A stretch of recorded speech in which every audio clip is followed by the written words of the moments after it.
Yeah, well, obviously, new head coach, promoted from within from the defense coordinator role. This is a head coach he's a veteran.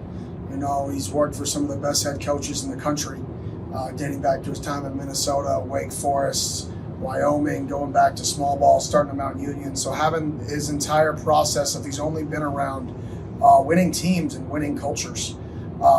And then the identity of who that guy is, promoting the linebacker coach to become the defensive coordinator, Bull, who's the son of the retired old head coach, because they were good on defense, they wanted to keep the same philosophy. So on defense, you kind of have a beat for how they want to operate.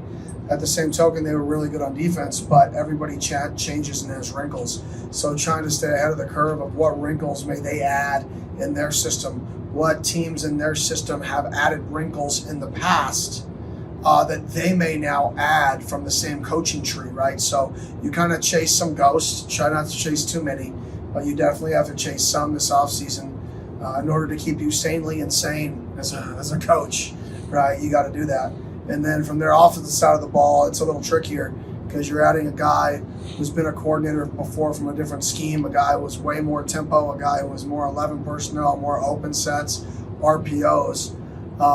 And that was completely different from what they were in the past. So how much are they going to keep their identity of we're going to shorten games and make it 8 or 9 possession games versus do we want 12 or 13 possession games? And everything you read says that they're going to speed up the tempo and they want to do that. But we'll see, you know, what their identity became over fall camp. Nobody knows that.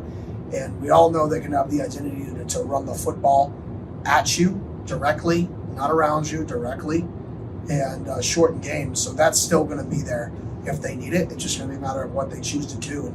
And we can read all the articles we want, but the identity of a football team that won 9 games that had Texas tied and beat Texas Tech last year was a team that limited possessions, won the turnover battle, played great defense, and punted the football on the plus 45.